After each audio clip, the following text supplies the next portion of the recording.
The Great Mind is back on NTA Oshogo. Do you want to know the secrets of true and lasting success? Do you have a dream to join the ranks of the super successful people? The achievers of our time are ready through the Great Mind on NTA Oshogo to reveal to you the secrets of their success in their different professions. The Great Mind is a program that can help you to formulate the real philosophy of success through the life stories and experiences of the great men and women we will be meeting on the program. Join me, Bola Olayode, on the program on NTA Oshogo every Saturday. It is another edition of the program, The Great Mind, the program that reveals the secret to the true and lasting success. It is the first episode of the program in the year. I'm Bola Olayode, the regular hostess of the program. On this episode of the program, we are featuring the Conlis of Ada, the owner of MicCom Wires and Cable, and the owner of MicCom Hotel and Resorts. The Conlis are wonderful couple, drawn together by nature. They have used their God-given wealth to put smiles on the faces of many people. What is their secret in pulling together to make things happen? Come along with me. Prince Tunde Ponle was born in this compound, Alawi's compound, Oludele ruling house in Ada, on December 24, 1939, to late Chief Joe Ponle, the Alawi of Ada, and Madam Oyeweola Awele Ponle of Oluode's compound Ada. He lost his mother at a very tender age and was only brought up by his father, who was a polygamist, but loved his son dearly and ensured that he did not feel the absence of his mother, and also made sure that he grew up to be a great man. Young Ponle started his elementary education at the Baptist Primary School Ada in 1948. Having completed his primary education in 1953, although he was a very brilliant boy, yet he could not proceed to secondary school because his father could not afford the cost. I lost my mother at a very tender age, and my father was the one that cared for me all through my teenage years. Very tough, but as a teenager, I didn't feel it because my father was always with me. He would give me money to care for myself in case the other wives didn't. And it was a nice, tough time. I was a brilliant student, so I started my primary school here in Ada, completed it in Irabidi, very near here, and went on to a teacher training college, from where I went into the technical college in Ibadan, transferred to Lagos PRT school. His wife, Princess Olufunke Ponle Nifabomi, is also from an humble background, who, because of her poor background, became a street hawker at a very tender age to support her mother, who was then a petty trader. She reveals how she met her husband, Prince Tunde Ponle. Well, when he proposed to me, November 1961, that was when he proposed to me. But I didn't want it because he was my teacher. And you know, it is not fashionable to date your teacher. You would rather date somebody that's your colleague. But you are finished then. But yes, I finished, but still, I thought he taught me before, and I didn't want a situation whereby I would be saying, excuse me sir, Mr. Ponle. No, I didn't want to marry somebody I would be addressing like that. I wanted somebody that would be so close to me that I would address him by the first name and be free with him, even though I had finished before he said it to me. But I put it to him that, well, except I will call you by your first name. He said there was no problem. So I started calling him Tunde, and we started relating together as equals. And before I consented, he was even going to my mother. And my mother, after my first time in UMC, because I'd already got to UMC and he would be coming every time to greet me every weekend. When my mother asked me, I told my mother what he said, because my mother said, this your teacher that was riding bicycles, going to school every morning, will come to me in the evening to greet me.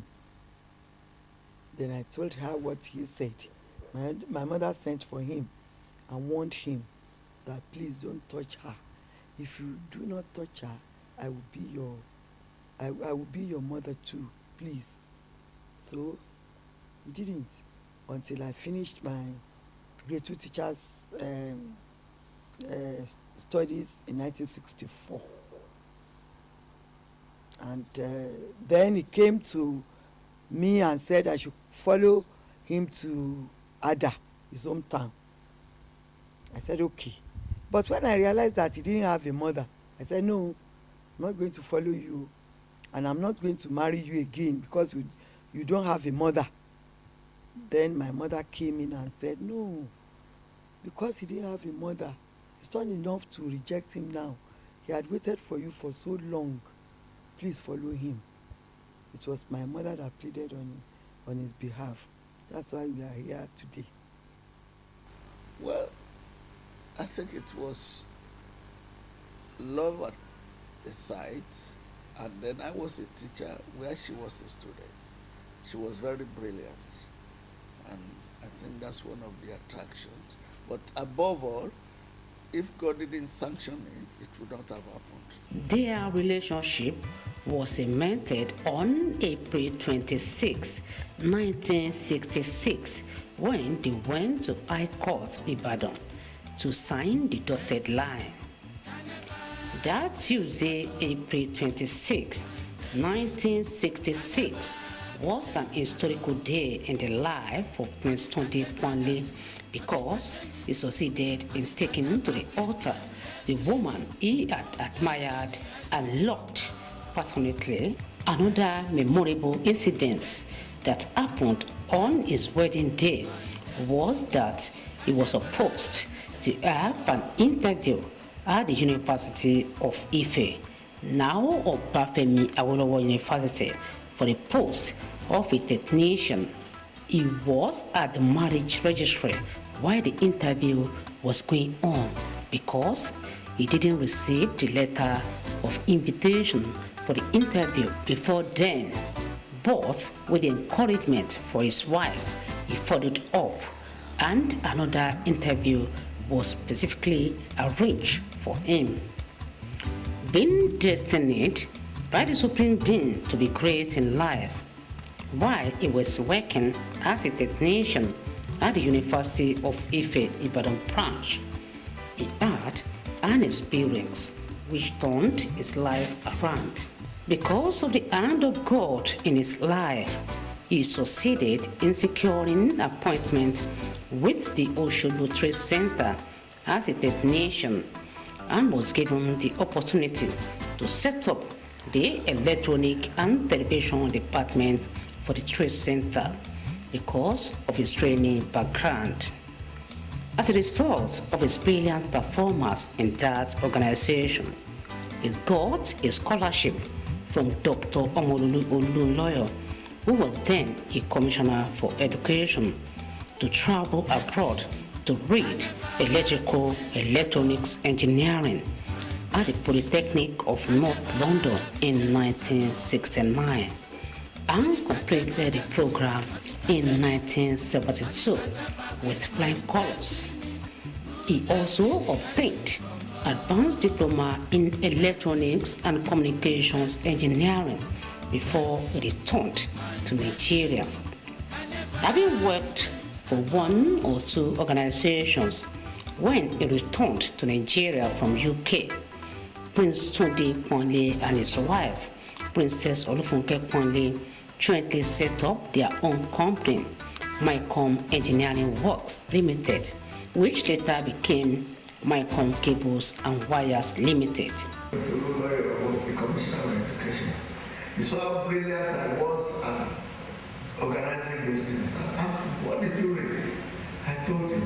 I said, look, people like you must give scholarship to. Come and see me in the office tomorrow. And that's how he gave me a scholarship. And 2 months after, I was in Europe on a scholarship, Western State scholarship. By the time I was in Ife, I had already got a scholarship to go to London. And when I finished my own course, I followed him. We came back September 72. Just 3 years. So while we were there, everybody among our lecturers, among our students were saying we will start business. Say, what's what I want to do? Start business when we get to Nigeria. And then after our exam, we were looking for names. So we now found that we can be free bonds. There's a company, free bonds of London Electronic. So we now came to Nigeria to form free bonds of Nigeria Electronics. So, and then we started with the air conditioning and repairs of electronic things until we got to one Lebanese friend of ours. And then he used to give us air conditioners to service. And he said to me, this name is too long. He said, when you see a company and you want to give that company job, if you look at the name and it's too long, you will get disconnected. He said, what's your first name? What's your name? I said, Michael, Tunde. What's your wife's name? I said, Comfort. I said, yes. You could form Mike and Comfort. That's how they did. Mike came Mike. I would say determination, wanting to succeed.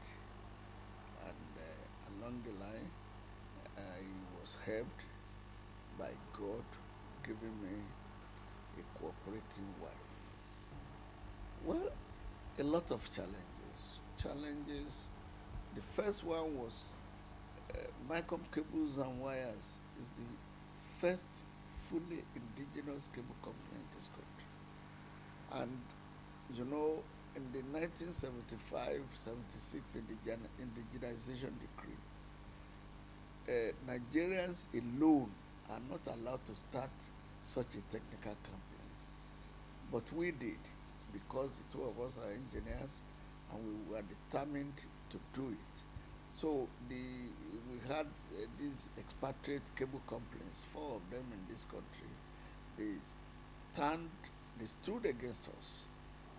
But because we knew what we were doing and we were producing good cables, the federal government in fact came to our aid and said, look, yes, in the indigenization decree or no decree, this is a company producing quality cables, so why do we have to reject them because they are fully Nigerians? In any case, that is what we want. So they recognized us, they gave us support, and because we overcame that problem, that's why we have some other Nigerian cable companies in the country today. MicCom Gulf Hotel and Resorts came into being after the retirement of the couple. If I may say, MicCom Gulf Hotel and Resort came when we had retired from our own professional work. That is when we retired from the company MicComs Cables and Wires Limited in Lagos. When we handed over to the children, then we were less busy, then we were playing golf, then we got interested in, we were coming home more frequently, and we got interested in the golf game, and we started building our own golf course from the scratch, and little by little we rose to where it becomes a beautiful holiday resort. Prince Tunde Kwanle and Princess Olufunke Kwanle are great examples, not just in business management, but also in the home front. They are such a caring parents, ready to die for their children. Prince Tunde Kwanle voluntarily donated his kidney in the year 2008 at an hospital in UK to save his son Kola Kwanle. Having been impressed with the action of Prince Tunde Kwanle, who put his own life online to save one of his two sons, he was given the award as the Father of the Year for 2008 by the UK hospital. An expression of how lovely and happy is to his children. So, I have my own children, so when they say it means heart transplant, maybe I'll probably take away from my father. You can say, remove my own heart and give it to my child. You know, that was one thing that action made me realize it wasn't the kidney itself afterwards. Mrs. Bukola Adobe is the last born of Prince Tunde Kwanle and Princess Olufunke Kwanle. I think by the time I got into the system, around the ballet, I'm the last. So by the time I got into the system, I didn't think they were as strict as they were with all my guns. Me and my brother, I think we came at a very relaxed time. So we didn't feel all because my mom is the disciplinarian, my dad is the gentle one, to date. But even then, it was fun. My dad is the gentle soul, Everybody's always afraid to make him angry. Mrs. Ajibola Kwanle is the wife of Prince Biodun Kwanle, the first son of Princess Olufunke Kwanle and Prince Tunde Kwanle. Well, I've been married for 13 years now to the Kwanles, and it has been a very lovely experience. They are very caring parents. They have not taken me as a wife. They are my mommy and daddy, and they have taken me as their daughter. So I think I'm very fortunate to have been married to them. It's just like home. Princess Olufunke Kwanle and Prince Tunde Kwanle are really blessed by the Supreme Being, as the scriptural injunction has been fully fulfilled in their lives, because they have succeeded in seeing their own children's children. I think Grandpa and Grandma, I think they're very caring and loving to me. I always like being around them. They're caring, they're nice to me. Princess Olufunke Kwanle and Prince Tunde Kwanle have succeeded in putting smiles on the faces of many people in several ways. They have 4 foundations, among which is MicComs Foundation for Educational Development, in which they have offered scholarship to more than 5,000 students. Because of the love of the couple for education, since education remains the bedrock of destiny, can never be changed at all. My destiny can never be changed at all. Nothing can change my destiny, nothing can change it. Nothing can tamper with my destiny. Good destiny I choose from God. Destiny, destiny.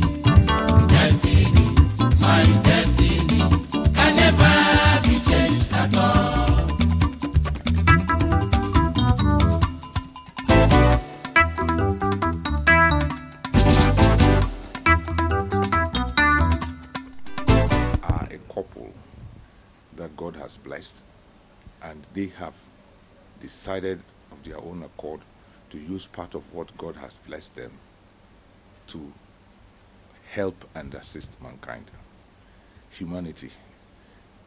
In short, they are a couple that is synonymous with philanthropy.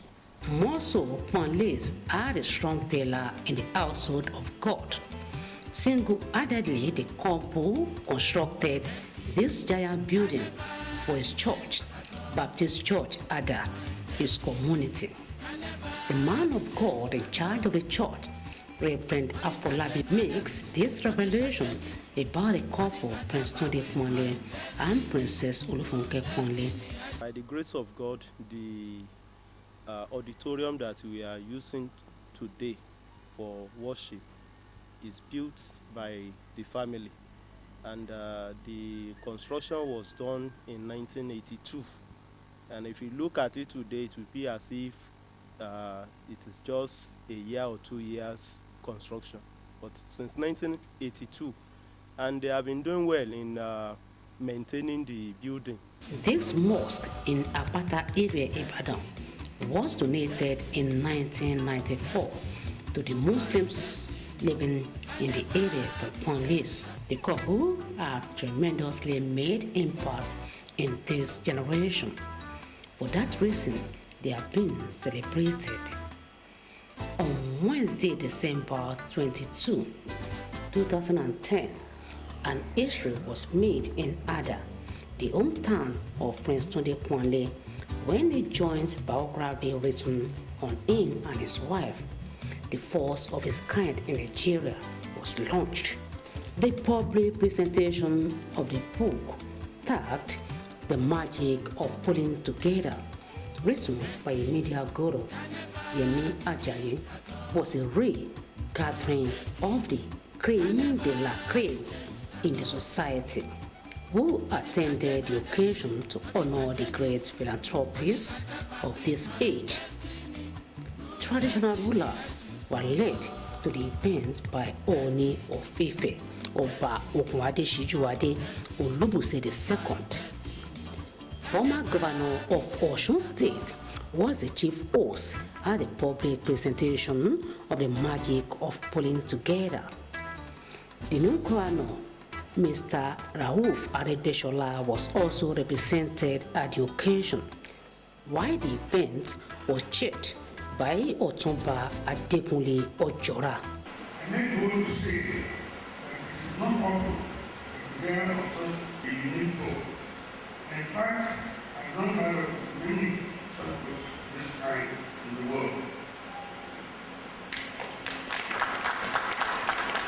The celebrants of today particularly desire all our encomiums, given the fact that they have over the past decades shown to the whole world what it means to be industrious and to be generous without being loud about it. Speaking at the event, Bishop Ajo Oladibolo pointed out that the gathering was a celebration of diligence. And we all have to do with diligence, because what we are celebrating today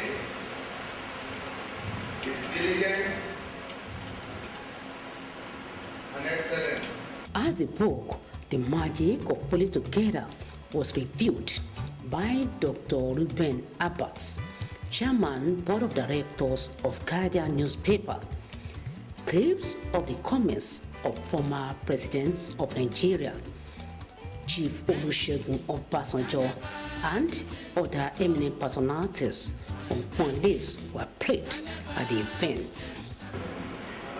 A friend, an industrialist, a hard worker. Having thanked his parents for the way they brought him and his siblings up, Prince Biodun Ponle pledged on behalf of his elder sister and younger ones that they will always strive to keep the good name of the family. Happy birthday to you. Happy birthday, dear Daddy.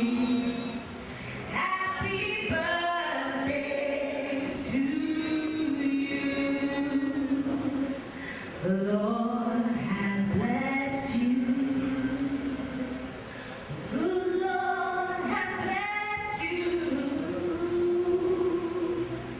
May He continue to bless you, Daddy. Happy birthday to you.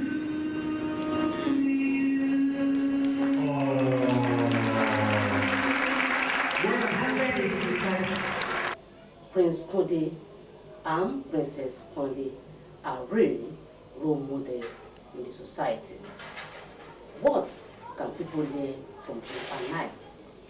In what way are you contributing to the development of the society? Think over it. Next Saturday is another date, God willing. Till then, stay blessed.